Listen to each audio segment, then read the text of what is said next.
Hey, Jim Toscano here, and welcome to Filling in the Grooves, the Monday night live stream. And tonight I have a really special guest that I'm going to bring in very shortly. Before I do that, I just want to thank some companies that have been really supportive of what I do. Prologic's Percussion, Offset Pedals, Sabian Cymbals, and Black Magic Designs. And man, tonight is an extra special night, I think. And I have an amazing guest on who almost needs no introduction. Like, once you hear his name, you're going to know a bunch of hits that this man's played on. And I have some funny little conversations that I've had with other drummers this week about my guest tonight. And he's a super wonderful human, really warm person, and really humble. But he shouldn't be, because he's got this crazy list. I'm going to just read you a couple of the hits that this man has played on. And this is from when I did a little tribute show back almost a year ago now, I think, going through some of the drum parts. And so Lean On Me, Use Me, Got to Find My Baby, Good Vibrations, Dancing Machine, which we broke down in detail that night. I Want You, Love Hangover, Got to Be Real. He's played with everybody from Bill Withers to Beck, Justin Timberlake, just like a couple of years ago. This man is keeping super busy too. And of course, I'm talking about the one, the only Mr. Bill Withers. No, Mr. James Gadson. Here he is, ladies and gentlemen, Mr. James Gadson. Oh, man. How's everyone? How is everyone? Thank you so much. Joe. Oh, man. Wow. Yeah. And you know what's really funny is I have a young student that I see every Wednesday, and he just I had that slip up about Bill Withers. He just wants to play Bill Withers tunes that you play drums on, and so Wow. every week that is what we work on. So it's Wow. been pretty amazing. So how are you doing, man? Well, hey, man, I'm still here. I'm still here. I'm a senior citizen, very senior citizen, and I'm still excited about playing. You're still Still, doing it. You're still inspiring everybody. And you just told me that yesterday you were practicing like all day, right? You were yeah, practicing real hard yesterday. So right. how do you still get the inspiration to keep working so hard, man? Well, I mean, I'm not doing as much as I was, but I mean, I like to practice, and it's so much out there now that it wasn't at one time. I like a lot of the old school stuff is still great as well as the new school stuff, as they call it. And so, I'll try to practice on whatever I can practice on. Yesterday, I was practicing on a lot of the rhythms from a lot of the old school records that they made because the foot patterns were much busier Yeah, yeah. than you know. So, I'm just, hey, just going through it, Yeah, you man. know. Well, I have a little I have some clips to play. And these are video clips, and so you're not going to see the video, but you're going to hear the voices. Our guests are going to hear the video. The people that are attending and watching this stream, but I'm going to send you all the videos. But I want you to hear these messages that I have pre-recorded for you. So the first one, here we go. Hey everybody, David Garibaldi here on the West Coast, and I guess you guys are going to be hanging out with James Gadson tonight. So anyway, My it's going to be hero. great. James is like one of my very, very favorite players. Beautiful man, and very historic, in this drum thing that we do. And so ask him a lot of questions. Get him some good questions. Have him talk about Jackson 5, Dancing Machine. How about that? Dyke and the Blazers, all that stuff. James, you're beautiful, man. I love you, and keep it going, man. You're absolutely the very, very best. Wow. Shuffles. You can Man, talk about shuffles tonight. you. All right, brother. You guys have fun. Bye-bye. Wow, that's great.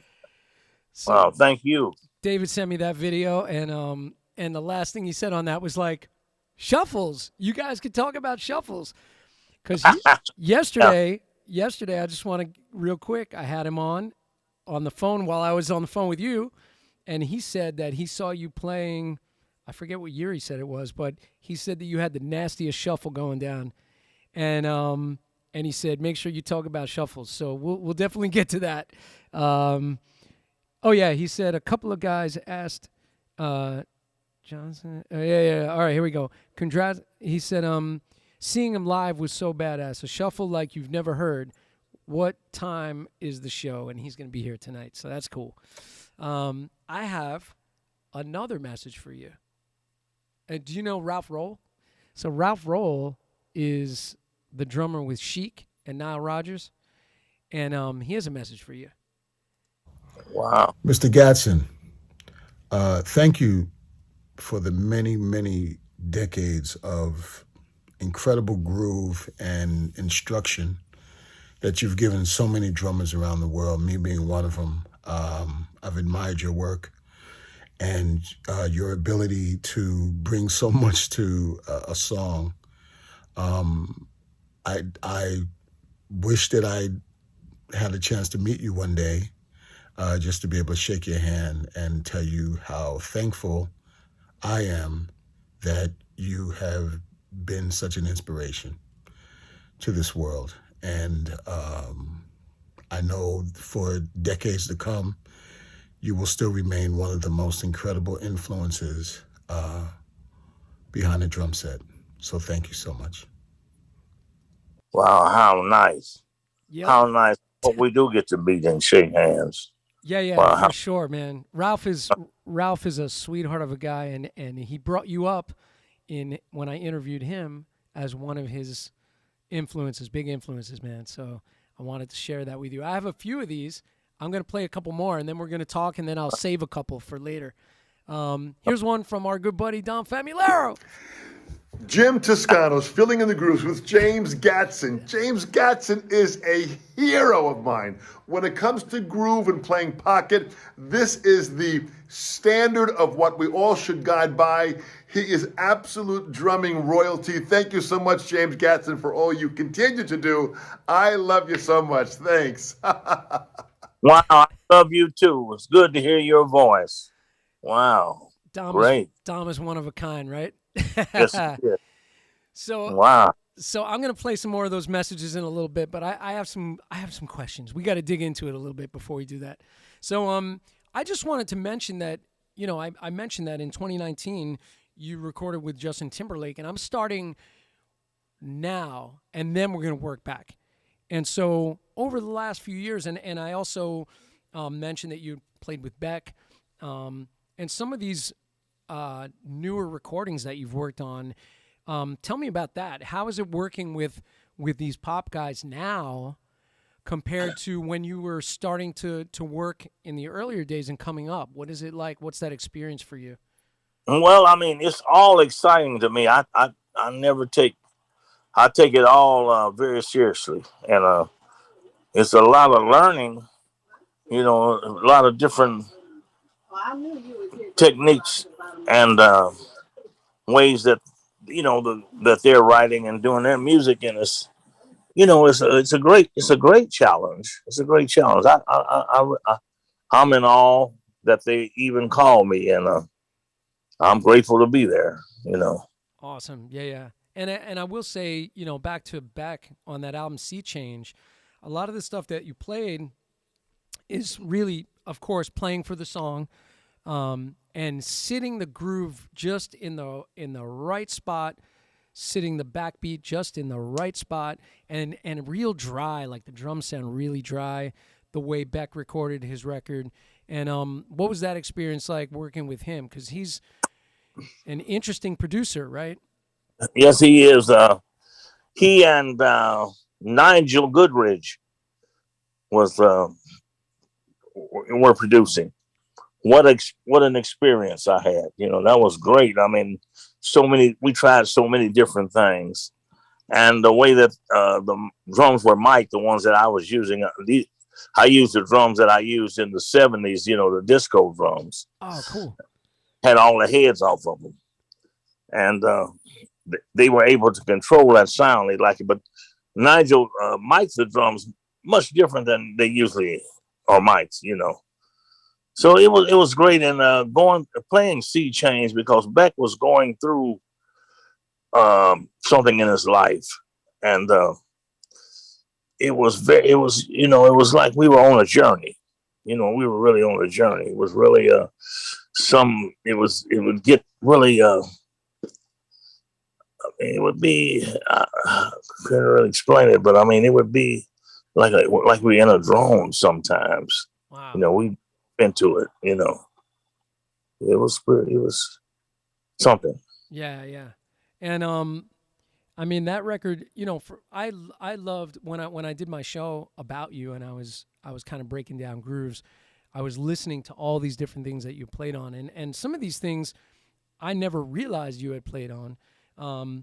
But because the classics, of course, we all know, and they've been covered in a ton of books. And I wanted to mention real quick, I know I told you this before, but Give the Drummer Some, my buddy Jim Payne's book. He did a wonderful tribute to you in this book. There's a few pages going through it.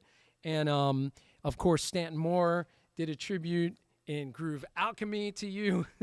There's a tribute in my buddy Mike Adamo's Breakbeat Bible. You're in here. What? There's a wonderful tribute. Of course, the Commandments of R&B Drumming with Zorro. There's a tribute to your playing in there. And so, the level of respect is just unbelievable, and rightly so. And it's so great to speak with you about these grooves. Let's let's talk about playing with Paul McCartney. So what was that like? Oh man, I mean, I was I didn't believe it at first when Nigel was producing him and told me that that was going to happen. I didn't believe it. I mean, you know, I was beside myself. You know, it was you know, wow. What can I say? But Paul was so very eloquent and so nice when I worked with him. And I had a lot of questions about the songs that they had written and he had written and the songs that they had performed and played. And, you know, about, you know, Little Richard, they worked for him at one time and all these different, I asked him so many different questions. He was so nice that he answered everything. Oh my You know, God. he was really cool about that. You know, so I mean, it was wonderful. And he's I, a drummer I mean, himself. He can play, right? So oh man, the hell of a, you know, he was played a Jamaican. He can play that reggae and that ska too. I mean, you know, he played in the Jamaican Strip Club. You know, right. you know, yeah, yeah. So for me, because he usually does his drumming on the album, Right. on his, you know, so it was an honor for me to be on that, you know. And was there much direction, or is pretty much Well, in a way of speaking, you know, I mean, he was very nice about me, what approach that I would have. Yeah, yeah. He was pretty nice about that. Ah, cool. Yeah, You and know, you know, I mentioned those records because, you know, a lot of people will know, you know, you from the 16th note funky feel of like sort of the Bill Withers age stuff. And it's a departure from that stuff, you know, hearing you on these other records. And I love that. Right. One other record I want to mention that always blows me away hearing this track of you is Donald Fagen's IGY. Oh yeah, that was Oh my God. an experience. I mean, I was the only one when I did that. When I did IGY and Ruby Baby, I was the only one there. Wow. You know, I mean, I think what happened was they had called me to do 3 weeks of sessions, and at the last minute they decided to use Jeff Carroll. And people do that, you know. Producers they have their own way, and so I guess they gave me a session, and I went in, and I wasn't there. I wasn't there 2 hours. Wow. You know, and that's saying a lot for you know, Fagen and them, because they usually cut. You know, they're very meticulous about the drum sounds. Yeah, yeah, yeah. And so they put up the music, and I played, and you know, when I got home, Jeff called me and said, "Man, can I?" Because he was coming in, and he said, "Man," he goes, "We were very good friends. Can I use your toms?" I said, "Yeah, man, go ahead. It's all good." Wow. You know. Man, So and I would say, as much as I love Picaro Shuffles, I don't think I'd want to hear anybody else on that song, because the way that you made everything sit, and it's kind of like what you didn't play made that song so hip. There's a few times where you're just dropping out the downbeat on the bass drum. You hit that you know, that anticipation. right. It just made it sit so well. If anybody listening doesn't know the tune IGY or never paid attention to it that closely, go listen to what James did on that song. It's really, really beautifully played, I think. Well, you know, it was great to play it because they did write that out. You know, they wrote that out. So it was not one of my creations. I was just glad to be able to perform it. To Gotcha. make it like that, you know. Yeah. You know. Oh, nice, man. Before I ask any more questions, I'm going to play you another little tribute that came in for you. Here we go. Hey, James. Daniel Glass here, coming to you from Times Square, New York City. I'm rushing to a rehearsal right now, but I just want to say it's great to have you on Jim's show, and I cannot express in words just how much your groove and what you have brought to our instrument and to the music of America and to the world has set the tone for everything that we all do today as drummers. You know, starting with Charles Wright, 103rd Street Watts Rhythm Band, and John Handy, Hard Work, which I use with every one of my students every day as a template for what groove and feel is all about, to the Bill Withers stuff, Ridiculous, to all the disco era stuff, to everything you do, man. And people don't even realize what a badass singer you are as well. So I'm just blessed and so grateful that I've had a chance to meet you the few times I have, to revel in your groove and in your great energy. And I wish you nothing but the best, my friend. Peace. Take care. Peace to you, and thank you so much. Man, it's been a wonderful journey to be able to play all those different types of music. You know, it's a blessing. Truly, I praise God Almighty for giving me the direction to do that. That, you know, there's nothing I can say about that. It's been wonderful, you know, for me to be able to do that. Yeah, man. And Daniel Glass just mentioned about you singing, and I was definitely going to get to that, but let me ask you about that now. So you kind of started out as a doo-wop singer. Maybe a lot of people don't know that. Right. And you had, as a young kid, you had a record. Yeah, when I was 14. The Carpets, yeah? Right.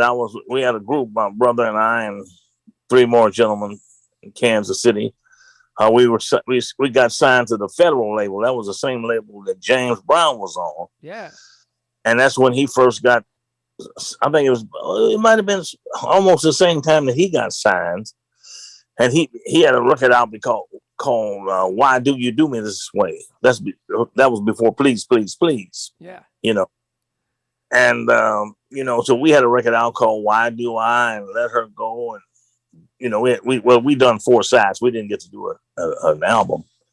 But it was, you know, my mother wouldn't let me go. We were so young. My mother, which was good, my mother wouldn't let us go on the road. Right. And I think the thing now that I see it, I mean, I wasn't happy about it at all then, but, you know, now I see it, you know. Yeah. And the records, they did great. They were regional, but they didn't make a lot of noise, you know. Yeah. Do you still have original pressings? Yes, I do. Oh, wow. Just have those, yes. Oh, that's amazing. And Right. And so kind of starting out as a singer, and then you know, you mentioned that your dad was a drummer, right? And he didn't want you to be a drummer. He didn't want you to be a musician, but he did not want me to be in the music business, and he did not want, you know, especially being a drummer. In fact, he wouldn't let me, you know, I couldn't play his stuff or touch his stuff unless I moved it out of the way or something, you know. But for me to, you know, he didn't have such a great time, I guess, in the music business. So he bought me a cornet. You know, that's a trumpet, I guess, for our orchestra or something, you know. And I didn't have this tooth. I got a gold tooth now. So it was hard for me to play those notes, you know. We played the Washington Post marches and the different marches, but I just didn't want to play it. So, you know, I started ditching class and singing the doo-wop stuff with the guys and drinking the wine. So it you know, I wasn't cool. Gotcha. You know. And your brother also played cornet? Yeah, he played cornet. Yeah, too. He played, but I don't think he was as good as I was. So your dad was like, "Okay, you guys are gonna play cornet. You're gonna play in the drum and bugle corps," and he was trying his hardest to keep you out of the music business, sort of in that way, right? Yeah, I think that was just to have something to do, to go to school. He didn't really want us in that business, you know. Yeah. My brother later on became a guitarist, and you know, he was a very good regional guitarist, because like a lot of the Stax acts from down south would come to the Midwest, and they would use his band all around the Midwest, you know. This was before and after I joined this group, because had no idea that he had a band. And I didn't, in fact, I didn't even start playing a set of drums until I was 21 years old. I could play street beat marches Wow. and, marching rhythms and stuff of that nature. But when I got out of the Air Force and he had me to join his band, I was playing at the piano, and dancing and, Little Richard stuff, doing all that kind of stuff. And the bass player left the group, and the drummer could play bass, and he didn't want to play drums anymore. So that left me with the drums. So my brother said, if you want to be in this group, you got to learn how to do this. And I didn't want to, work at the post office or anything like that. So I tried to get it together, So, that's how that worked out. That's kind of how it all started then. So Right. were you, when you were younger, your dad didn't want you touching his stuff. By the time you were 21 and you were out of the Air Force, was his drums were already gone? Like the drums? Well, we didn't really live together. He had stopped playing. His health had gotten really bad, and he didn't have his drums anymore. Got it. So he I think he might have got to see me play. I don't know if he had ever got to see me play any drums or not.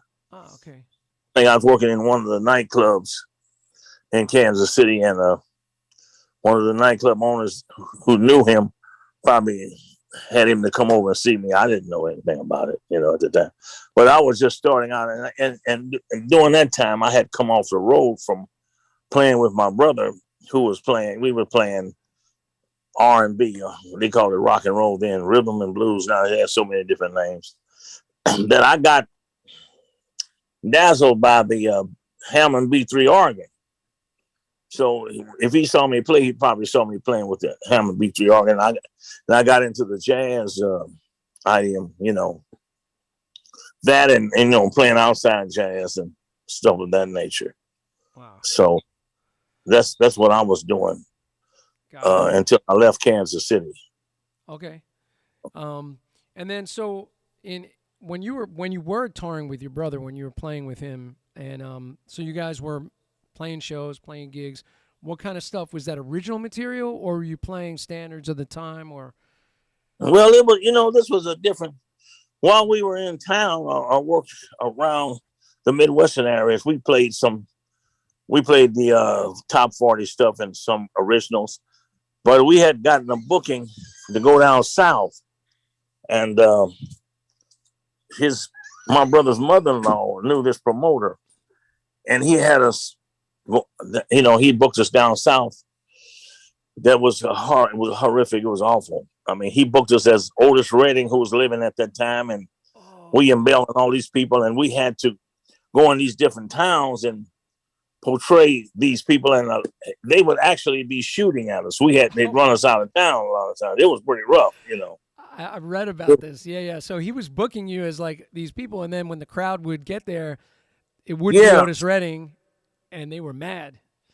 Right. Yeah. Sometimes it worked, but most of the times it didn't. Oh my God. I don't think we ever got paid. Oh my God. It was really it was horrible. It was pretty rough. But I stayed, when the last show was in Miami, Florida. And I stayed. My brother went back to Kansas City, and I stayed in Miami because there was so much going on then. I mean, I got to see Count Basie and Duke Ellington and all the R&B people. Oh my God. So man, this was exciting to me. So I stayed down there, and I'd get a gig every so often. At that time it was a segregated. So out on the beach, as they call it, was a good gig. And so a lot of the guys that were in the different bands, if they got a gig out on the beach, I would sub for them. Oh, wow. And so gig came through for Hank Ballard and the Midnighters. This guy was the originator of the twist. Right. They had they was more risque than Prince. I mean, this, it was, I enjoyed it, and it was a very learning experience for me to be out there with them. And, that's where I did the first, it was like my first professional gig with a name artist, and we went to Nassau, Bahamas, and that was rough because some lady thought that I had impregnated Oh my God. 3 over there, so I couldn't go nowhere by myself. You know, it was very dangerous. So I got to hear on Sundays. I got to hear the music that they played over there, which was great. But I had to be with somebody wherever I went. So I was so glad to get away from there. Oh my God. You know, it was awful. It was awful. I mean, the guy I passed by, if I was going somewhere, I can't remember. I remember going to the show and getting pushed out of line. Oh. I remember walking past the pool hall and getting pool balls thrown at me. Oh my God. So whoever this guy was, whoever he was, you know, they didn't like him at all, and they thought it was me. So I mean, I got his. He took it on me. It was pretty rough. Oh my God. All right, I gotta play one more little tribute. 1 second. Here's my good buddy Stanton. Hello, I want to give a shout out to Mr. James Gadson. James, Yes. you mean the world to so many of us drummers. I don't know if you know this, but we love you and we all talk about you, and everybody considers you to be the gold standard for right-handed 16th notes. And we all talk about how we aspire to make our 16th notes feel as good as yours. You're a legend, and I can't express how much you mean to the drumming community. Thank you, my man, and I'll be watching tonight. Yes, indeed. Thank you, Stanton. Wow, man. Great to hear your voice. Wow. Yeah, man, Stanton. You know, talking about 16th notes. He broke down "Kissing My Love" in Groove Alchemy, and when I did the show about your drumming, that is one beast of a tune to keep that feel at that specific tempo, moving with that kind of forward momentum is tricky. It's really tricky, man. And to make it feel that good. So how did you develop that for that particular tune and with that kind of intensity? And I've watched the video of you playing it, and it's just really wonderful to see. But Well, you know, it didn't start out. The song was like a shuffle at first. It didn't start out to be like that. For some reason or another, it wasn't working. And eventually, that was the last song of the day that we did, you know, when I was with Bill Withers. So I came up with that. I don't know how it happened. It just, you know, I was trying to, like I had a 16th note shuffle like going. And tick, bop, bop, da boom, da bop, boom, boom, boom, da bop, da bop, you know. I just, you know, it just came up like that. And, you know, it worked. yeah, it worked. Man, it's I had to refine it after that. I had to learn how to play it, you know, because it came up, you know. Oh my goodness. I was about to like just try to pull up the track, but maybe I'll try to do that later. They'll probably take down my video if I do that. But man, it's such the momentum in the hand, and then the funkiness of it. And it's got this certain lope, and there still is a lot of swing to that groove, even though, as you say, it started out as a shuffle. It got straighter, but it has a certain lope to it in that swing, and yeah, it's tricky to play, man. It's definitely every drum student should work on that. You definitely set a standard with that one. I'm gonna pull up the chat window for a second because there's a lot of people saying hi, and I think we should just really quickly grab a few of these people. So Stanton Moore was the first one in here. He said that he said hello to you, and he had the pleasure of meeting you when he came when you came to hear him at the Mint in Los Angeles. Right. Yeah. And he said that you're such a gentleman and what a legendary player. And he said that when he shook your hand, he thought to himself, he just shook the hand that plays the best feeling 16th notes of all time. Wow. And my buddy Gary Weiss is in here, and he says, he's saying hi, and he actually played with Gloria Gaynor as well. And so that's pretty cool. And let's see, Bob Sears up in New Hampshire saying hi. Lucia, one of my young students from New York here, says hi. Don O'Keefe is saying hi. Let's see who else is in the chat real quick, and if there's any questions. Dom Famulara's in the chat. He said this is so great. He was honored to interview you for the Sessions panel, which we all know that was amazing. The Sessions panel interviews are incredible, but your episode, which is two episodes, part 1 and part 2, is really amazing. Anybody that's not seen that, go check out James Gadson's interview with the Sessions. Really awesome. And let's see who else. AK, I'm trying to remember who that is. Michael Rosillo is in here. Peter Retzlaff, great drummer from New York, is in here. Joey Pinto saying hello. Brian Dunn saying hello. Wow.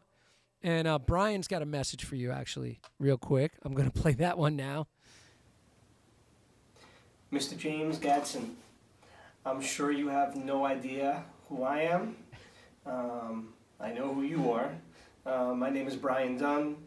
I've been the drummer for the Hall & Oates gig, Daryl Hall and John Oates, for maybe the last 11 years or Wow, so. man, I watched you on TV. I just wanted to take this opportunity to send you this message and thank you for all the inspiration you've given me and countless other musicians. Just unbelievable, man. You're a hero. Yeah, that's it. So, Wow, thank you. I watch yeah, you on nice to YouTube meet all the you, time, man. Wow. Yeah, Brian Dunn, he's a great drummer, and he cited you as an influence when he was on my show also. So I hope you don't mind that I got all these quotes from folks, and that I mean, what can I say? I mean, this is to have people to appreciate you, man. I mean, that's a once in a lifetime thing. I mean, I'm so taken back. You know, I'm happy about that. Awesome. And there's actually one more, so I'll just do it right now before I get into the next question. So this is from our buddy Jim Payne. Hey, James Gadson. Man, it's amazing to be able to connect with you after a while here. Thanks for your interview that you did with me for the my book, Give the Drummer Some. But, man, when I heard that tune, let a man be a man, let a woman be a woman, let a man be a man, I heard all that syncopation going on, man. That was it, man. You really turned it upside down, man. I'm glad you did, And thanks for Jim Toscano to making this thing happen, man. And I hope we can connect again soon, man. James Gadson, you're the man. Wow, you're the man, Jim. So coming from Jim in France today, he sent me that video. So, all right, now we can get back into the history, and so we're gonna go back now. So you played with your brother. You go to Miami, and you're cutting your teeth doing these gigs. And so what was the next step after that? After the gigs in Miami. Well, I eventually went back. I got tired of the road. I mean, we were traveling by station wagon. Oh, okay. I mean, we were going from town to town all across the United States, and then we'd go up and down. So I was out there for a year, and I got tired of it. I mean, Hank Ballard wanted to take me to Motown because he would let me sing. He would let me open the show singing. He wanted to take me to Motown. He said he knew Barry Gordy very well, but I just couldn't hang that long. Oh. And so I came back home, and I rejoined my brother's group, and I didn't stay there too long. I started working with a guy that my father had worked with. He was a guitar player. He was a mailman and a guitar player. And I started working with him as a duo. I had a cocktail set of drums. And that's how I learned a lot of the standards that they call them standards, which was a great experience for me, and I had to sing a lot of the standards. And I think it was maybe a year. And then I was able to work with the organist, guy by the name of Frank Edwards, who was a fantastic organist. And we played a lot of swing. And people were dancing the swing then, too, in Kansas City, Right. And we played, and then during the time, this was Jimmy Smith was out with the Sherman, and Jack McDuff with, all these different people, John Patterson, Larry Young. I mean, it was fantastic. So I was playing with the organ, B3 organ guys. And and then some outside jazz with some of the guys around town. And I got a call, and I was at this gig one night. I got a call one night from some friends of mine that were in Los Angeles. They were on. They told me, "Say, man, watch us." They were on the Dean Martin show. Wow. I thought they had made the big times. They said, "Oh, man," I was so excited. They said, "Man, come on out." Oh man, I had to go. So I had just got married and had a child, and man, we came to California, and I couldn't play the R&B. I couldn't play no R&B or no pop R&B. I couldn't play that. I was a straight ahead guy. Right. So they had to let me go. So I didn't know what I was going to do. It was man, I was heartbroken and jobless, and I had come to California a couple of times playing, the B3 organ, playing with the B3 organ guys, San Francisco and Los Angeles. And I met a guy by the name of John Boudreaux, who was a famous drummer in New Orleans. He played on Something You've Got, a lot of different records, but he was also a jazz drummer. And I met him one night when I was out here, and I kept his number, and I happened to find his number when I said, "Man, I'm starving to death." He said, "Well, man, I'll get you a gig. Don't worry about it." So he got me a gig with Charles Wright at the time. This was later on the Watts 103rd Street Rhythm Band. Right. And it was $12 a night, man. And $12 was great for me, man. I was making $750 a week in Kansas City. So $12, and I had to get on the bus sometimes to make this gig, with my drums. And so it was on Thursday, and the strip club and the strippers were off. Wow. So he fired me about 5 times, because I couldn't play no R&B. Wow. So he finally said, "Man, if you want the gig, you got it, but just play time. So I had to play 4s on the hi-hat, 4s on the kick drum, and 4s on the snare. That was the hardest thing in the world for me to do at that time. I mean, that was because I had been so busy and creative. I mean, was, man, I mean, it was, but I knew I had to work, so I did that for about 8 months. And I started to understanding the R&B stuff, and I know Motown at that time, there was a lot of 4s. I didn't know they had 2 drummers. Right. At that time. So, but it was a lot, they were sometimes it sounded like they were playing 4s. It was different, I just knew the fields were so even. I said, man, I don't know how they can do that, but that's what they were, it was 2 drummers. But anyway, I started to listening to everybody, Motown and Stax, and a lot of the East Coast stuff. And, at that time, in different parts of the country, you had different, Washington, D.C., Carolina, a lot of the different regions. It was a different, drummers played different. Yeah. And, so you got to hear all these different styles. Now, today it's a lot of drum machine stuff. But, I mean, you got to hear a lot of these different styles. And so I was able to understand that. And from listening to that, I came up with a creation of my own, And I think the first record that I made was called Funky Walk. It was by Dyke and the Blazers. And it was a hit. And I was trying to mimic James Brown's drummer. So it worked. And the guy said, "Well, hey, man, this is great. We want to use you again." And by that time, I had joined the Watts 103rd Street Band, but we didn't have any hits yet. So the rhythm section, we were doing Dyke and the Blazers. So like the gentleman was talking about, let a woman be a woman and a man be a man. That was another creation. That was the way I felt it. Yeah. And we did We Got More Soul and Funky Walk. I mean, it was different, running.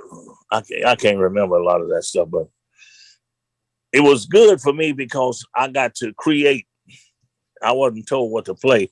I was just told to try to make it work. Yeah, yeah, yeah. That's how that started, you know. So going from playing 4 on the snare, 4 on the hat, 4 on the kick Right. for all that time, and now you're getting to be creative and come up with your own lens, like from going Right. through all this different stuff. That's And incredible. I understood, you know, I understood what R&B was supposed to be, you know, where before I didn't, because I might play this rhythm. I might play it for maybe a couple of bars, and then that was it. I was gone. Yeah. You know, that the cat say, oh, no, we can't. You can't do that. I done some what they call scab dates, some dates, you know, recording sessions that I did so bad that during that time that the guys didn't pay me, and I didn't expect them to pay me, you know, because I did so bad, you know. So, but you know, eventually I was able to, by the grace of God, get it together to where that worked out. Yeah, You yeah, know. yeah. And is at that time when you were playing with Charles Wright, I mean, were you guys touring a whole lot? What was that? What was the? Well, we worked with Bill Cosby. We would tour. We toured with him, and then he made it possible for us to get a recording deal with Warner Brothers. Oh, He was on Breeze, which was a subsidiary of Warner Brothers, Frank Sinatra's album, Frank Sinatra's label. right. Excuse me. So we were able to get a recording contract with Warner Brothers, and that's how that happened. So we did a promotional tour.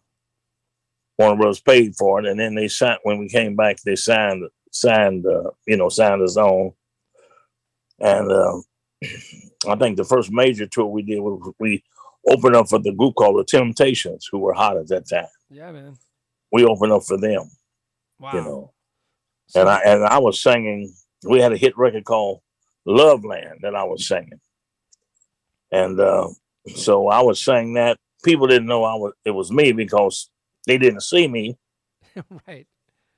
The horns was in front of me, and they thought it was Charles because he was on the piano. He'd be moving his mouth and stuff, so they didn't know it was him. You know, I mean, they thought it was him. You know, and so it was. You know, hey, it was what it was. I was glad to be working. Yeah. At that, and you know, I met Bill Withers through Charles. It was at Charles's house. I met Bill Withers, and when he did "Ain't No Sunshine," I mean, I didn't play on that. That was a lot of people think that's you, but that's I know. Al Jackson Jr., right? That was Al Jackson. Yeah. Booker T. Jones produced that album, you know, and Right. so yeah, they probably thought it was me because they saw me playing it. Right. But I eventually got with Bill, and he did "Ain't No Sunshine," and then "Grandma's Hand." They put that out, and it was not a hit record. It was a great record, but it was not a hit record. And meanwhile, they were looking for a producer for him. Yeah. And you know, we had started working with him, the rhythm section, the Watts 103rd Street Rhythm Band rhythm section, and he came over to my house, and the rhythm section came over to my house in my garage, and the rest was history for him. You know, we got it together, and hey, man, he didn't look back. Nice. You know, he had "Ain't No Sunshine" was big, but I mean, after that, you know, "Use Me" and "Kissing My Love," "Lean on Me," and then, you know, he did "Lovely Day." I didn't do that, and all those, you know, "Lovely Day" and Right. the things that he did after the Watts band. But I mean, you know, I think the time that we was with him really cemented his career. Yeah, yeah, You know, yeah. hit records. You know, it's funny. You mentioned "Grandma's Hands" before. That tune is, again, you know, another one where it's a real kind of straight thing, really simple, definitely playing for the song. But you bring so much to that song, even though it's a short tune too. It's only like 2 minutes and 30 seconds, and I think the whole intro is just your feet in that first verse. Yeah, that's his feet. I think that's more that whole rhythm thing It's him, his feeling, Yeah, yeah. And then you come in and it's just four on the floor, right? When And I just didn't play. I mean, I played live, but I mean that was Al Jackson, the on famous Al on Jackson grandma's hands too. Oh, all right. that played that. You know, I played it on the road. So it was great playing out there with him. Because I got to experiment in my garage. So when the records were successful and they took off, then I could play me out there. Yeah, yeah, yeah. Hey, that was really something. Wow. And I think he wanted to make a change to do some other stuff. And I was blessed to be able to, I got hired to do a lot of Motown work, Yeah. And Dancing Machine came up. Yeah, yeah. Oh my God. By the way, Dancing Machine, that's a tricky tune. Were you reading that? That was all charted, or was that What was happening? It was charted to a degree. right? I didn't mention that I would come home every day when I started working for Motown and get in the books because I couldn't read. I taught myself how to read. Yeah, I remember you saying that you were mostly self-taught, right? Right, yeah. And so I was just getting ready. I could read a dotted quarter about a hash bomb, bomb, bomb, and then I said boom, boom, boom, boom, boom with my bass drum. With 816. And I said, they're gonna fire me today. I would be in the studios a lot of times and I would see guys that, they would give them different parts and they couldn't cut it. They would get somebody else, Yeah, yeah, yeah. And I was surprised that they kept me that long because, man, I'm a lot of those sessions over there, I didn't do right at all, But that day, Dancing Machine, the cat said, well, man, can you do that again? I was nervous as I could be, and so I said, yes. He said, bam, bam. I said, boom, boom, boom, boom, boom, bam, bam, bam, bam. So I was so nervous. Bam, bam, bam, bam, da, da, da. I was doing bam, bam, bam, bam. And they knew I was nervous. Can't say, hold it, man. We cut the tape. Now I played bam, bam. They had to stop and, said, now look at the music and play it. So we finally got that together. And then I was in, Yeah. to say the least. I was in at Motown, and eventually my reading got to where it was cool. Yeah, yeah, yeah. Well, I did a lot of big hits over there for them. Yeah, for sure. That one other thing about that tune, that bass drum fill is like the perfect setup, right, for those hits. Right. And then some of the stuff that you did on the hi-hat later in the tune, because it's more of a alternating 16th kind of thing. Right. There's some really cool little moments. I transcribed the whole thing note for note because I was just enamored with your approach. So was that pretty early for had you done much of that before? Or is on that that tune is different, right, than a lot of the things you had done? Right. I hadn't done much of that before. A lot of that was experimental. Yeah. That one and Smokey Robinson had just departed from the Miracles, and they had a song called "Do It, Baby." Right. That was a hit, and they had me to play 16 notes on it. But the way they had me to play them, I had never played like that. Yeah. So it was all experimental, And I had, I said, I know I got to do this. I mean, I just, I was nervous, but I had to pull it off, And so a lot of it was nervous, when probably the Dance Machine, probably that was just nervousness. Yeah, yeah. Oh man, Yeah. but you definitely spawned like some of the groundwork for people what they were going to play later with that. Definitely, really really inspirational stuff. Real quick, I'm just going to pop into the chat because I don't want to forget people. People are saying hi, and I'm ignoring them. So real quick, we got of course Brian Dunn who left you that message before, the Hall & Oates drummer. Good buddy of mine. He said, "Kissing my love." End of story. Eddie Everett said, "How do you play your 16th notes so fast? Can you demonstrate?" Because what was funny is I was mentioning "Kissing My Love" before and how I could start out with that tune and I feel all right, and about a minute and a half in, it's like, yeah, it's rough to keep that forward momentum, man. Yeah, well, I have problems with it now, because I haven't played it for so many years. Yeah, yeah, But it's a muscle. But the thing about it, it's not a trick. The thing about it is being relaxed. yeah. Think about it. I mean, don't pressure.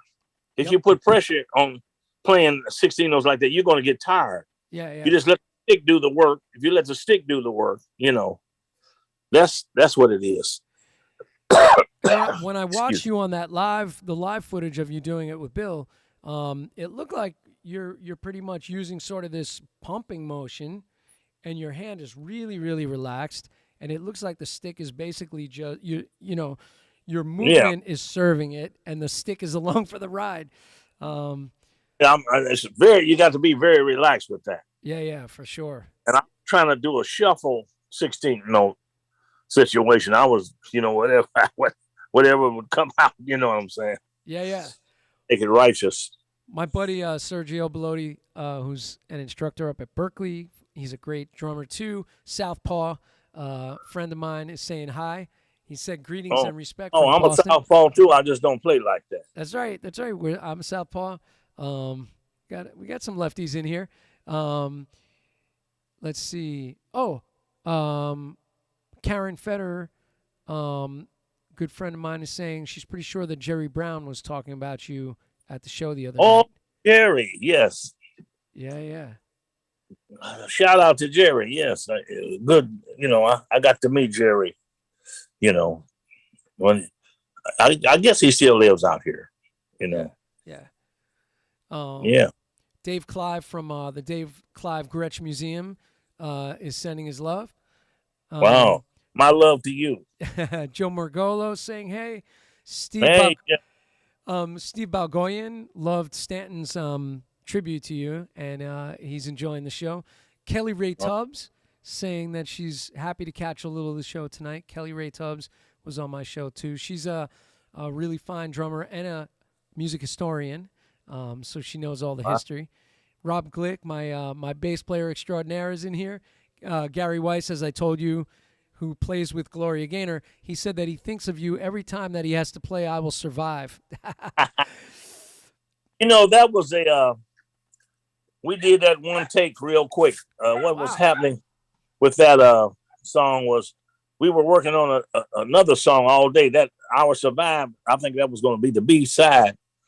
And we were working all day. The record, Freddie Perry was talking back and forth. The record company was in New York, and we were out here cutting. And all day we worked on this first song. I mean, they changed it and they did all different kinds of things. So I think we was there from about 10 to 4. Oh, man. And Freddie, hey, man, just do this one thing for me before you leave. And because, we usually did that with him. We usually played with a click. Right. So he didn't even, because they figured, hey, man, this is the B-side. So it ain't going to be no big thing. He said, in fact, I'll put the intro on there, the piano intro, that beautiful piano intro. So he counted it off and we played it. He said, thank you, gentlemen. 3 weeks later, man, it was happening. I looked up and it was happening. A lot of the time when you were cutting those tracks, there were no vocal on there, right? So no, most of the times there was no vocal. Or no scratch vocal even, right? Oh, not even a scratch vocal. Yeah. So you guys were just laying down that rhythm section stuff on that. We laid it down, yeah. No idea what it was going to be, and then boom, it's this massive hit. Most of the times, no idea what it was going to be.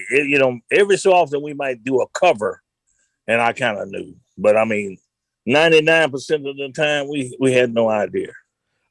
Bernard Purdy was saying that, like, sometimes he didn't even know what the tune was that he played on, and wasn't even sure that it was him later on, because sometimes they would just kind of shelf some of these things, do a bunch of these recordings, and then they would show up later with a vocal on them, and he wasn't even sure what he was on, Right. Yeah, that's crazy. Wow. Well, I understand that. Same thing with me. A lot of times I didn't know it was me. If they wrote something out, because at Motown they wrote out everything, the open and close hi-hats, what cymbals you hit, what toms you hit. They wrote it all out, Oh, like every detail was there. every detail. Wow. They wrote it out.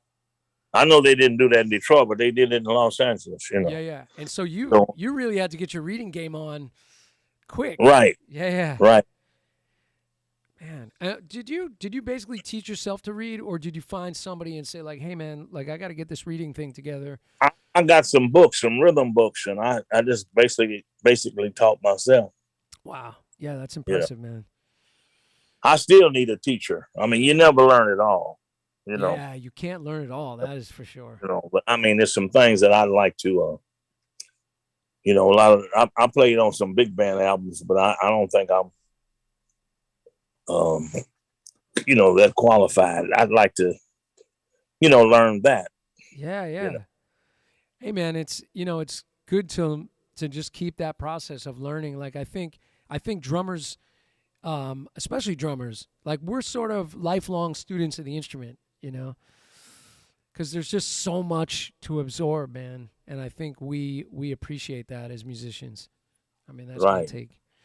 And by the way, the one thing I wanted to mention a while back, because you were talking about singing, and my feeling is that drummers that can sing understand being a drummer better than those of us that can't sing, because, and I think we learn it vicariously through watching singers and learning. But if you're a singer to begin with, what you bring to the table is going to be more sympathetic to the vocal and everything else that's going on in the music, more so, I think. That's very true. Very true. Now when I would get to do recordings that I knew that I was going to be playing for a certain artist, if I had never played with them, I'd listen to their records, Right. figure out how I would lay that pocket for them. Mm-hmm. And because by me being a singer too, I know how you want it to feel. Yeah. Some people like it laid back, and some people like, a thrust. Yeah. So yeah, it is an advantage, definitely an advantage, definitely for sure. an advantage. Yes. I will ask, when I'm working for a songwriter, I'll get the lyrics, and also try to connect to the lyrics. I'll read the lyrics. Like if, especially you're playing with their scratch track, their scratch vocal, I want to know what they're saying to try to make that connection. Do you do that? Do you get the lyrics? Well, I didn't necessarily get the lyrics. What I would do is I would try to find out who it was, and if they had anything that I could listen to, I would listen to them to try to figure out how they phrase certain things. Yeah. Or about. And that, in fact, I would even do that. Like I did an album with a guy named Steve Wilkerson. He had Joey DeFrancesco to play his record. And so I listened to Joey, before I did the record with him. I would always, I try to do my homework, as they call it. Yeah.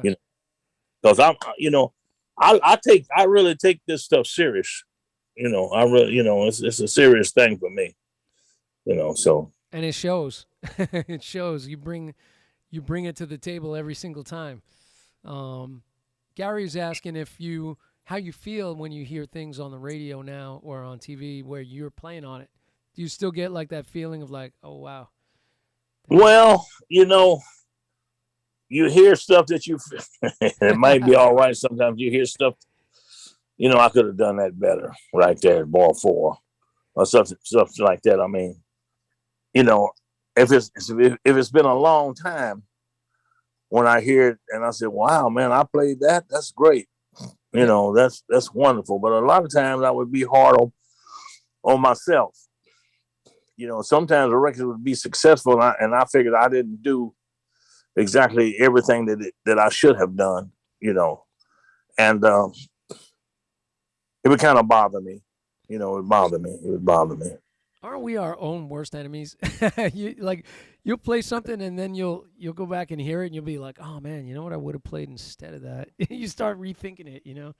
Meanwhile, the Right. things that it's with some of these songs, there are these huge hits, and every drummer on the planet would say, don't ever change that. They love what you Right. did. That's right. Yeah. Yeah, man. I'll also say that Dan Traglia, a good friend of mine he's a New Jersey drummer, great drummer. He said that you're playing on the Live at Carnegie Hall, Bill Withers' Live at Carnegie Hall record is legendary. And what an incredible rhythm section, and thank you for all the inspiration. Wow. So Thank that's- you for enjoying it. At that time, see, the rhythm section had been with the Watts 103rd Street Rhythm Band. Right. So we had been playing together for a while, and we kind of knew each other. We knew each other. So the Carnegie Hall, if you notice the tempos, Bill, he was a great storyteller, Yeah. and he would put the tempos like Use Me was much slower.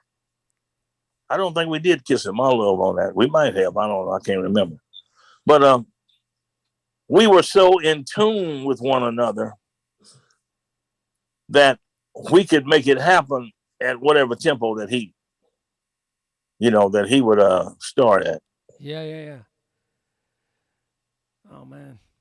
Yeah, I So, mean, when you were playing tunes at a different tempo like that, was there any kind of like you guys played together so long? I'm sure there was no resistance from anybody. Did everybody just kind of fall into those other tempos? everybody fell in, and they were able to. I mean, you have to. I don't. What word would I use?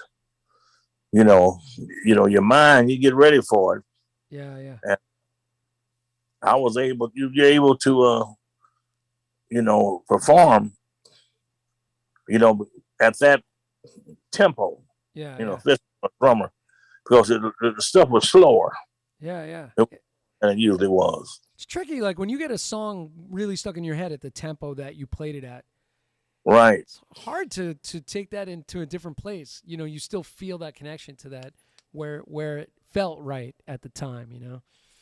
Right. Well, the thing that probably made it more comparable for us was that he had his guitar. He played his guitar. Right. He would play a rhythm, and sometimes the rhythm might not be righteous, but a glimpse of it. I guess I'll use that word. I would know where the pulse was. Yeah. Because I'd worked with him so long. Right. We were able to pull it off like that. Because a lot of times, it was called, if he was a little tired or whatever it was, how he felt, just like if you playing some jazz sometimes, I mean, whatever, it's, however, like when I worked with Eddie Harris and I was playing, he would play fusion. I played some funk with him, but I played a lot of fusion with him. And some nights we would come down. I mean, it would be that fast. Wow. And then some nights he would just,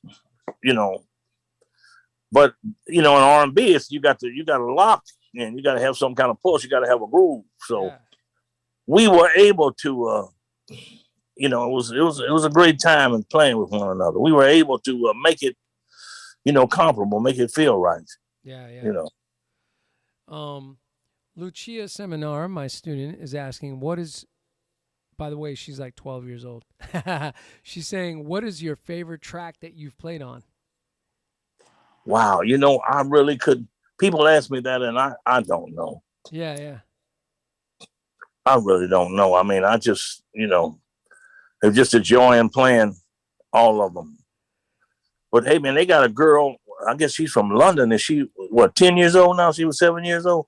Oh, man, I heard the young people, man, they are really catching on to this stuff. Yeah. This little girl had pigtails on and she played Use Me, man. And it felt so great, man. I was just amazed. I said, I want to meet her. Wow. She played some other stuff. She played some great rock stuff. But she played Use Me one day. And I said, man, she got the feel. She understood, You're talking about Nandy, right? Yeah. Yeah. Yeah. Yeah. Nandy worked on a project with Dom recently. Right. Wow. Yeah. So, I mean, I look, it's wonderful to see the perception of these young people, Yeah. that understand that, you know, Yep. because they'll make you understand what you don't. Oh my God. Oh, Yeah. that's what it's supposed to be. I mean, so that it's just wonderful. Daniel That's what. Daniel Glass and I were talking about how, like, when we were learning and coming up, you had to take the record and slow down the record player, or put the needle back again, listen, put the needle back. Kids now, man, they got all Right. these tools. They can break everything down. There's all this stuff at their fingertips, man, and they're just absorbing everything. Man, they got it together. I mean, they can go on YouTube and watch. They can watch this stuff. Yeah, for sure, man. Amazing how they're able to, grasp all these things at an early age like that. It's remarkable. Chris Lesso, another great drummer, he's asking, he said, what an honor to hear you tonight.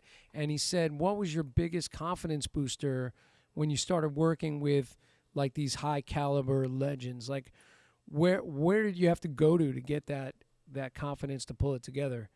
I'm a Christian. Yeah. I believe in God Almighty. Jesus Christ is my Savior. Yeah. And I was in Motown one day, and they had started calling me every day. And I looked up, I said, man, I have arrived.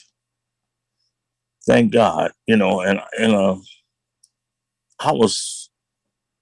said, man, I did it, because when I came to California, I had no idea about what a studio musician was. Right.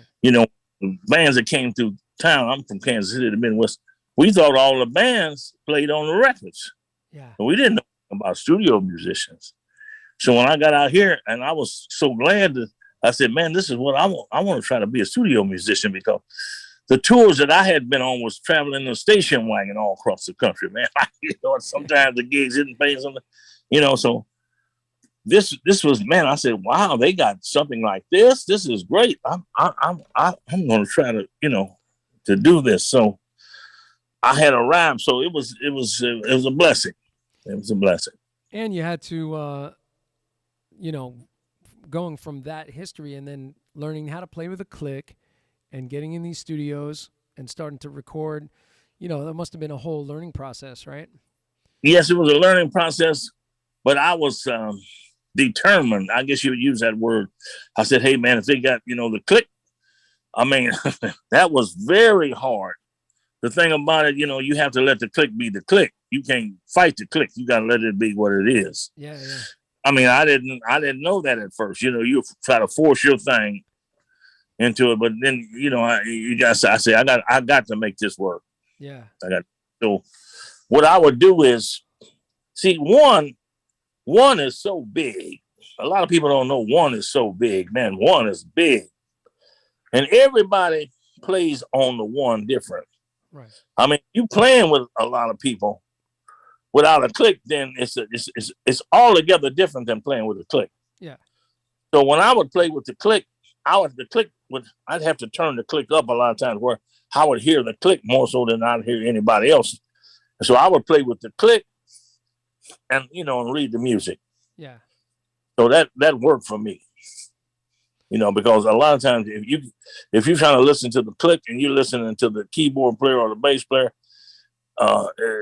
everybody's not playing on the click like you play on it. It can be devastating. Yeah. It can be very tricky.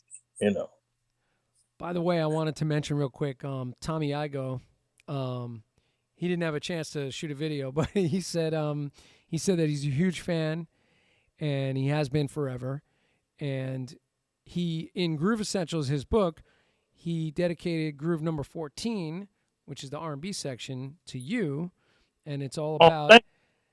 Yeah. So he's channeling your groove on in his book under the R&B section, and he's saying that he doesn't know if everybody's making that musical connection, but there's that's what that's all about. And he says that there's one video that he shows every single student who comes to the studio and that is you performing with Bill Withers, which in his opinion is the quintessential example of how to play this instrument and truly serve the song. And he said, "Thank you so much, Maestro Gadson." So that was from Tommy Igoe. What a compliment. Thank you so much, sir. Yeah, he texted that to me. And he also texted a question. So he said his question concerns your left hand playing traditional grip and your signature snap backbeat. And he said, do you have anything to share with us on how you get what he calls the Gadson snap? Well, you know, man, I'm playing I'm not playing traditional now unless I'm playing some jazz. Right. And what happened was when I got with Motown, they didn't like the traditionals. They said, man, you're not hitting it hard enough. Huh. And so I was determined to be there. You know, I was determined to be there. And so I started playing, the other way and not traditional grip. So you started playing matched at Motown? Yeah, I have to, and I have to practice. I have to practice traditional grip now. And the good thing about traditional grip is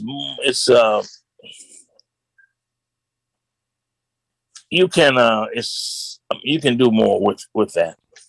Yeah. Than you can with that power thing. This is a power thing. They like that snare sound. That's why I got that. So that's what happened with me with that. Yeah. It's funny because what Tommy's talking about, you see it on the video when you're doing "Kissing My Love." Tommy was saying that you dead stroke the backbeat where you leave it on the head on that tune, and it gets a specific sound, right? Right. It gets like such a unique sound. So Tommy was saying that he loves that feel and in your time playing. So it's like just the way you were snapping it and then leaving it on the head produced a specific thing, man. That was really, really great. Yeah, thank you. Well, a lot of that is from the jazz item too. I mean, when we playing the jazz stuff, I mean, it's more. How would I use the word? It's not just up and down. You're doing. Oh man, I can't think of the word right now, but you have in a way more expression. Yeah. Yeah. I think the finesse comes out more in traditional grip. Right. Yeah, it's much more finesse. Where if I'm playing the R&B thing, I'll play it. Then you there? Yeah. We're here. Man. If I'm playing the R&B thing, then it's just they want a constant groove. Yeah. And so with the jazz thing, I'm doing more expressive stuff. I'm like painting, Right. And so that's what that's about. I was gonna read one more thing here. Oh, my student Jonathan Schneider is hanging out. He's supposed to be doing college work. He's studying music at City College with Carl Allen, who's a great jazz drummer. Yes, with Wynton and everybody, and he said he's supposed to be doing homework, but he's watching this because you're on. And he asked, how has your technique changed as you've gotten older over the years? Well, arthritis is starting to set in. So you have to figure out how to compensate. Yeah. I mean, I do, because I'm starting to get arthritis. And so I just try to, practicing really helps you. And so I try to keep up, I try to practice a certain amount as much as I can to try to stay fluid. Yeah. So that's for me. That's what it would be. Nice. Do you take students? Do you ever teach anybody? I don't have a steady flow of students because I'm not a teacher. Right. But what happens is a lot of times I will get, every so often somebody wants to learn they want to learn what they figure is my technique. Right, right. Man, learn how to groove. Well, everybody's got a different groove. Yeah. Every so I mean, I've had students from different parts of the world, which is, man, I was just taken back that people would fly over to study with me because they would want to learn this different way that I play these different rhythms and stuff. Yeah. So every so often I have a student I teach. I mean, I would think that people would want, some drummers, even really experienced drummers, would want to just get with you to talk about groove and to talk about the approach, because, like you said, everybody's groove is different. But getting the view through your lens of how you bring what you bring to the table, that's priceless, man. To get that. That I would talk to that way that I teach that is you have to be relaxed, and you have to be what word would I use for that? You got to be sure of yourself. Yeah. You can, you have to. So in order to master that, I mean, a lot of it's got to do with your mind. A lot of it's got to do with your mind. So you have to, you got to relax and say, do you, until you get this down. Yeah. And what I teach is whatever rhythms or approaches that I would teach them very slow until a person would get the feeling of it to where they can control it. And then if you can control it, then once you can put yourself in this, then you're going to groove this. You're going to make a groove. People's going to feel that. You know what I'm saying? Yeah. So that's how I do it. Yeah. And it's worked for some people. It's worked. Yeah, man. How would somebody get in touch with you, like if they wanted to do a lesson? Well, just email me. Right. Email me gjym@aol.com. Yeah, man. Yeah, you know what? I'll put a link to that in the video, Okay. when the video posts. So I wanted to, because we talked a bunch about the Bill Withers stuff, but like, and I mentioned Beck earlier, which I love that stuff. Like I said, just because it's a departure, it's interesting to hear. You've also worked with some like big singers, throughout the 70s, like Barbra Streisand, like those kind of gigs, man, getting those kind of calls. Wow, that was it was an honor and a pleasure to work with her. Yeah. I mean, I didn't play any orchestras. It was a disco. Yeah. I think I did stuff with her a couple of times, but I mean, this for me to be in the same, hey man, Barbra Streisand, and she was very gracious, and she can, she's very picky about what she wants. Yeah. So it was fine, because it was a disco thing that I got to do with her, and yeah, it was that record Wet, right? That disco album. yeah, and it worked. Yeah. And she got a hit off of it, and she sent me a bottle of champagne. I thought that was awful nice of her. Oh wow, that's cool. She was in on the session? Was she there? She was there. Now I'm trying to remember. I did Barbra Streisand, and what's the lady's name that sang "Love to Love You, Baby"? The big a lot of disco stuff. She man. Sherilyn? No, Love to Love You, Baby, and somebody in the chat. Donna Summer. Donna Summer, yeah. They did an album together. They did some disco records together. So I know they were there together. Wow. At the same time. And the respect was wonderful. Everybody was respecting one another, and it worked out wonderful. Yeah. Holy moly. So she, if she, it was wonderful. It was gracious. You Awesome. know, I mean, I was in awe. Yep. First place.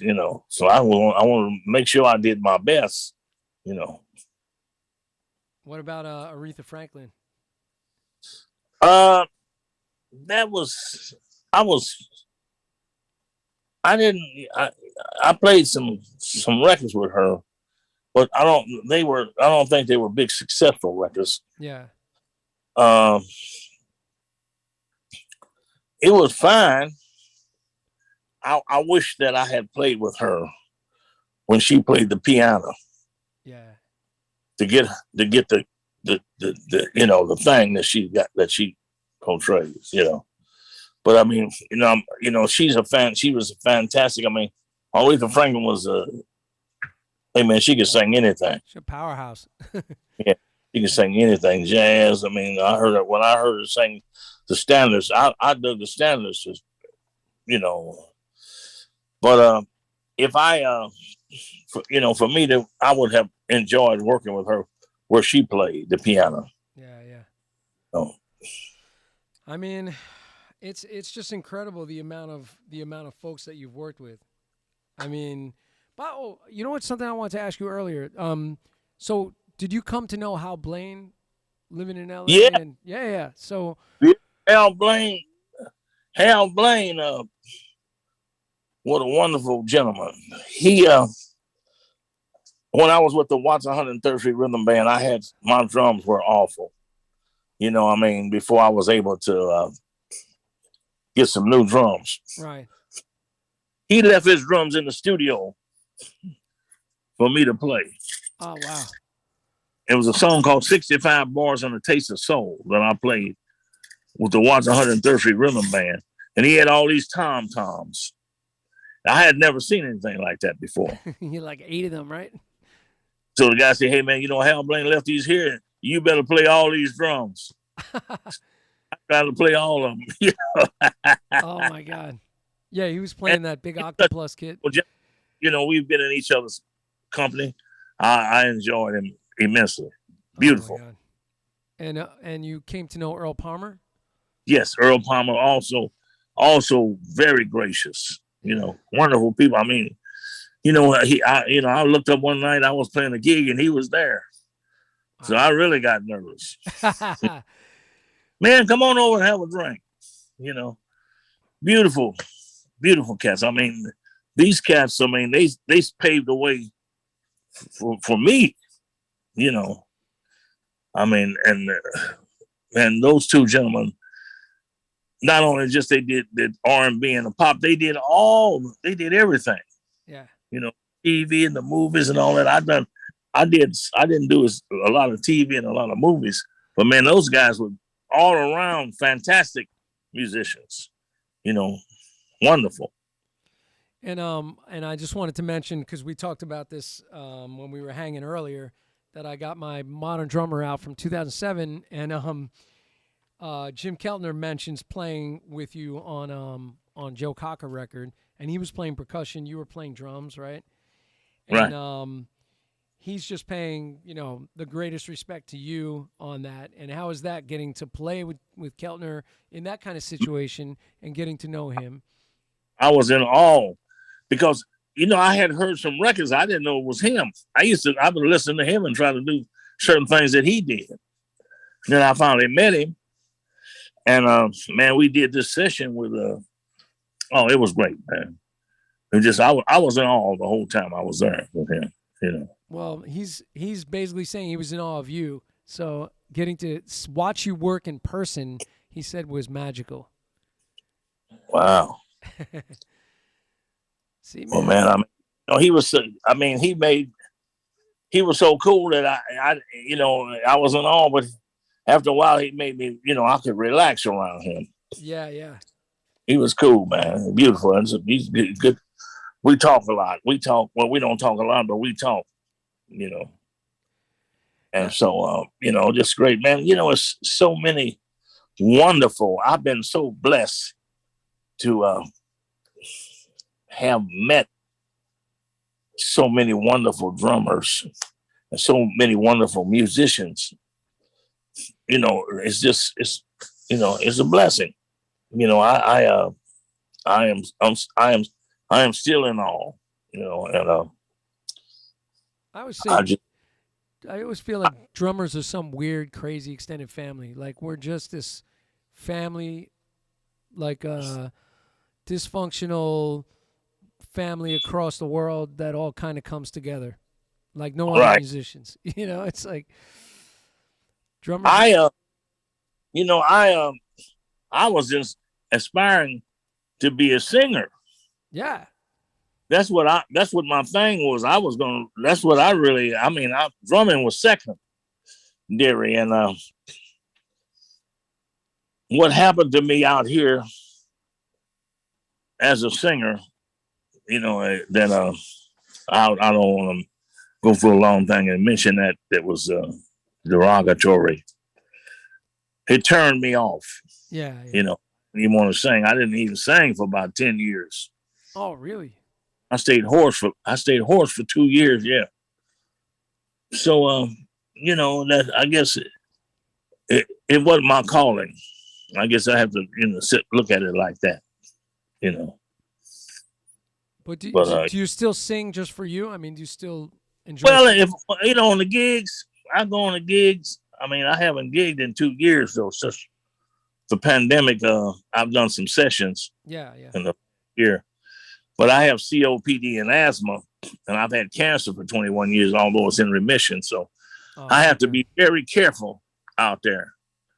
So a lot of my accounts that were in different parts of the country, I didn't get to do them. You know, uh, and I have it's a club that the gentleman that's a good friend of mine, guitar player, that he's rebuilding, and I work with him. And I'm looking forward to that. I love to play and sing, and so on that gig I sang, you know. Are you singing harmonies or are you singing lead vocals on But stuff too?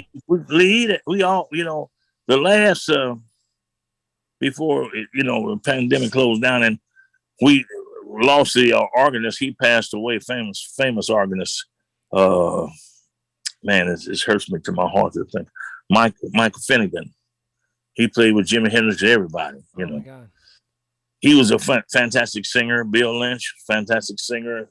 I sang, and then Abraham Laborio was going to sing. Wow. So I was singing, and we were singing harmony parts and stuff. So it was great. Just musicians. We was doing the thing. Oh man.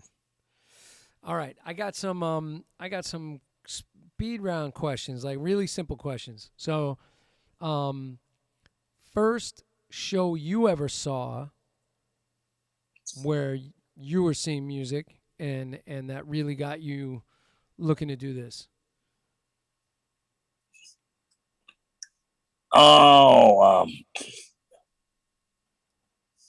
Besides your well, brother. the thing. I mean, the singing thing started when I was very young, but the drumming thing was Idris Mohammed.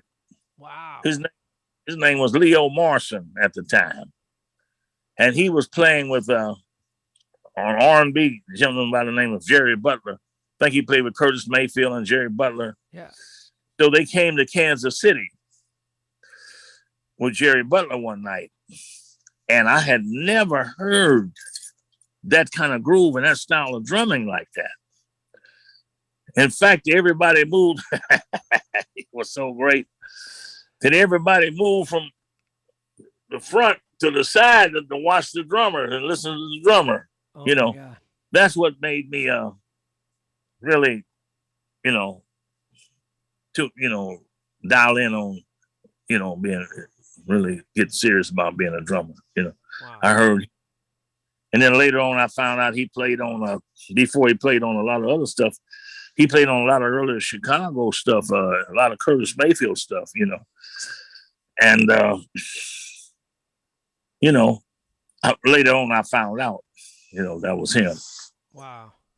Yeah, he when I heard him, I mean, I loved all the great drummers, Gene Cooper and Buddy Rich. Yeah, yeah. You know, I would see them, but at that time, I was, you know, the drum thing didn't really occur to me. I was singing, you know, I was thinking about a singing thing. So you know, I would check them out. You know, I was very, you know, I was into the music, but it didn't occur to me like that. Yeah, You know, yeah. you know, Man. How about the first big gig that you did where you were like, holy moly, this is it. I'm here. I've made it. I guess that was with Bill Withers. Yeah. You know, I mean, I was playing with the Watson Underserved Rhythm Band with the Temptations, and I sang, but I didn't feel as comfortable. Even and then I wasn't saying Bill did all, you know, Bill was singing, it was his show. Yeah. But I guess that one, when I got, you know, and the records took off, Yeah. and that's when I felt, I said, man, you know, something has happened here. You know. Amazing. What about who's a drummer that might inspire you today? Man, they got so many guys, man. Oh my goodness. Woo. I mean, there's so much young, great talent out there, man. You know, I mean, oh my goodness. I mean, there's so many guys now Yeah. that And I mentioned, you know, some of the guys that like Chris Dave. I mean, there's so many. The guy that plays with Dave Grohl. I mean, it's man. Taylor Hawkins. And I mentioned Daru Jones before because Daru is doing like a different thing, right? I met him in Nashville. Yeah, yeah. Yeah, we did a double drum thing one time. Nice. With a country singer. He's fantastic. He's fantastic too. Yeah. It's man, it's my goodness, I don't know who. It's like picking flowers. Yeah, man. Yeah, there's a lot of great players, and you know, many great players. And there's always something new to learn, right? Yeah. Nice. I'm gonna mention just a couple other drummers and just see like reactions. You know what's funny? I got to show you this. Well, no one's gonna be able to read this, I don't think. But this is like, it's hard to see. But your name is on this list of everybody that I interview. I go down this list, and you're right there in the middle under Steve Ferrone. Wow. And I'm always like, I just yell out names of drummers to get reactions, you know. But the first drummer on the list is Tony Williams. Wow. You got any first reactions when you hear the name Tony Williams? Well, I mean, he was so. By that time, I had gotten into R&B. Right. And I mean, it was amazing what he was doing. You know, I said, man, I ain't never seen nobody do this. But I had gotten into R&B, so my mind was going in another direction. You know. Yeah.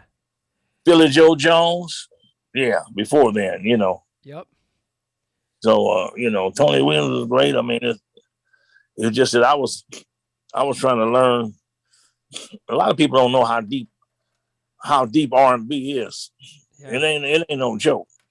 You know, it's a lot of valleys, and you know, it's a whole nother thing. That it is indeed. What about Sikaboo?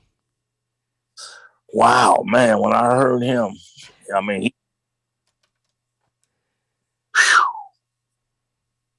I heard that Sissy Strut. Yeah. I know, you know, we become good friends, and I had to go see him I mean, I was so taken at what that's funk. That's the funk. Yeah, yeah. But I had to go see him to see how he was playing this different stuff, and it was altogether different than what I thought. I mean, I said, well, I'm gonna play this like Zigaboo. Hey, man, it was altogether different. Yeah, it's such a crazy thing, you know, the way that he's sticking that, and he's really Right, sticking it like a second line right, approach. Yeah, yeah, it's so amazing. right. What about Clyde Stubblefield and Jabo? I never got to see them in person. Well, it might have been far off when I saw James Brown, Yeah, but I mean, I loved what they did.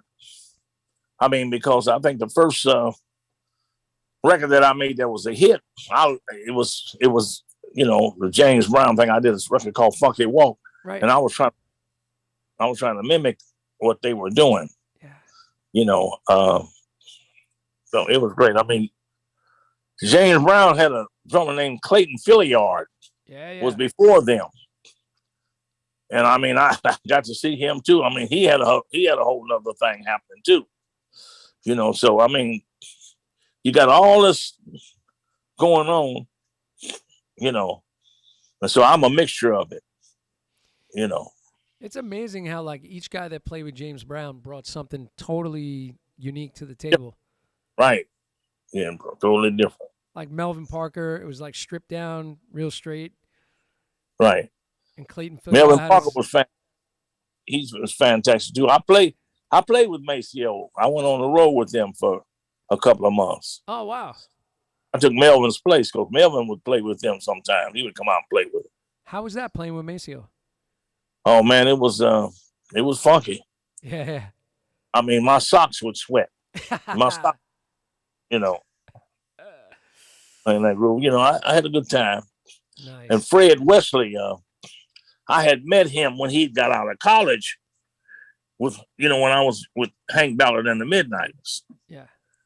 So I knew him and Pee Wee Ellis. I met Pee Wee Ellis when I stayed in Miami before he got with James Brown. He was playing Train and Miles, playing that before he got with James Brown. He wasn't playing, Right. And so I met him. So it was kind of like, except I didn't know Maceo. So it was pretty cool, Wow. you know. Yeah, man. I'll just mention one other guy, Steve Gadd. Wow, man, now that's some technique. And he's wonderful. Yeah. Wonderful. But he's another guy too, man, just like you, that he plays for the song. So like, it's Man, he's not gonna put anything extra on it if it doesn't ask for it. It's not asking you for it. but he's played in so many EDMs too. Right, right. So many different styles, right? Man, oh my goodness, so many things he played on that. It's fantastic. Yeah, yeah. I mean, he played. I don't think he remembered. I asked him about. Well, I mean, there's a lot of things that he played on, but I think he played. They have his name on a song called "Walk Away from Love." David Ruffin did, where he's playing that tom thing. He got that samba thing going. Okay. Asked him about that. He said he didn't play, but they got his name on this and it sounded like him, so it had to be him. But man, he's played in so many different. He can scope out and make it so sophisticated. Yeah. On a lot of different things. He's fantastic, fantastic gentleman. Cool. So as far as a non-drummer, who would be a non-drummer that inspires you now, today? A non-drummer? A non-drummer. Could be a musician, could be not even a musician. Who's somebody that you find inspiration from today?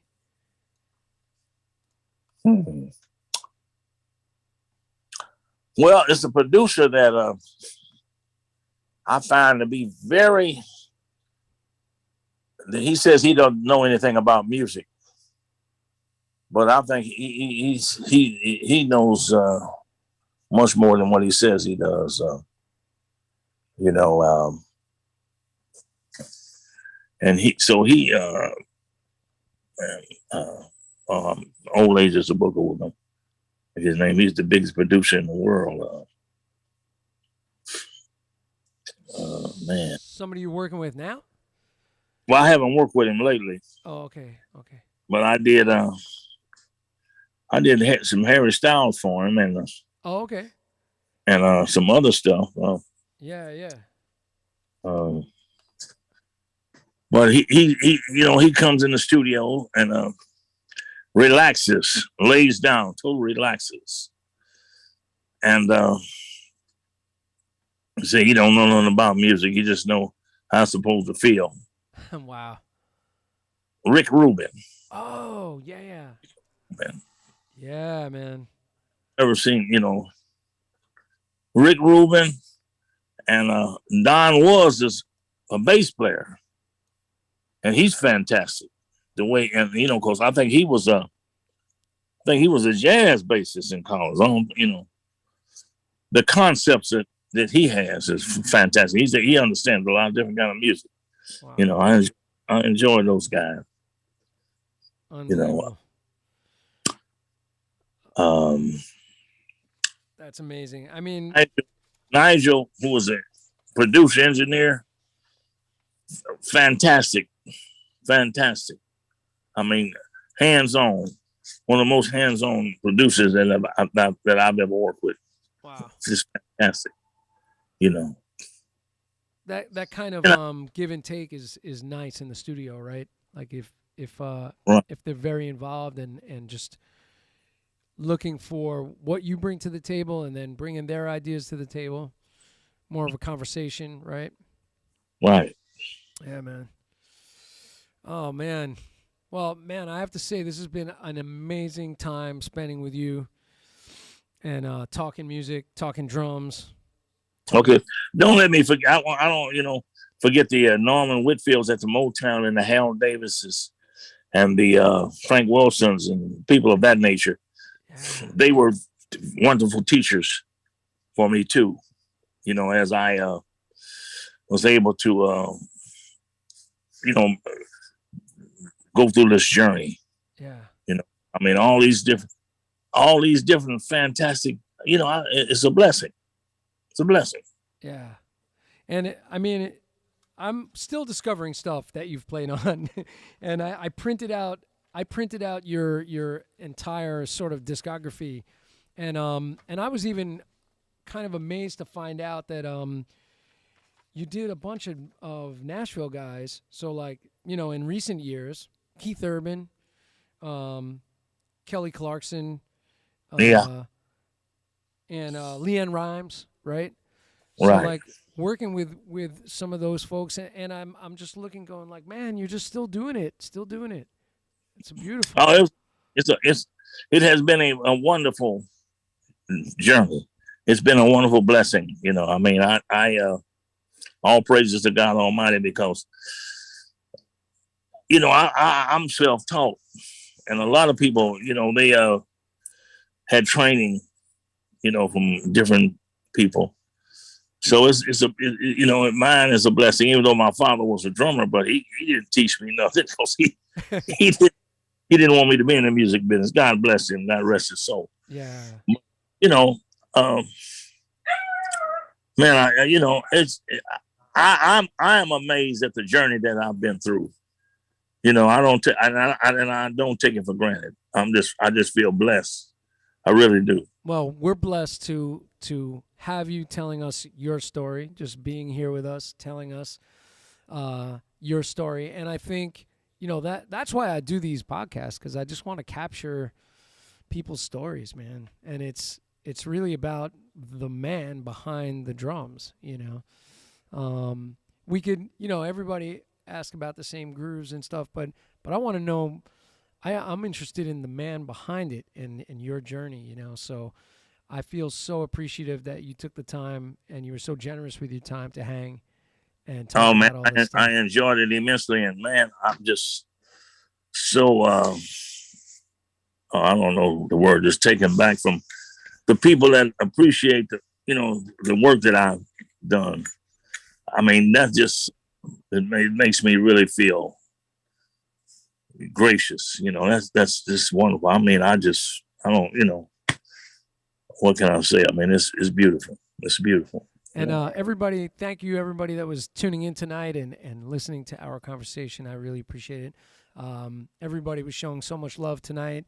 It's a beautiful thing, and I'm sure maybe one day we'll do it again. And if I'm on the West Coast, I'm gonna find you and take you out for dinner. Yeah, I'm gonna get it at lunch. Yeah. Maybe we'll make a date. Me, you, and Garibaldi will go out and man, that would be great, man. Because it'd be great to spend some time with him. Yeah. Because last time I saw him, he came in the club where I was playing. That's where you heard those shuffles at. Right. Oh my God. Yeah. See, at one time before they was playing shuffles.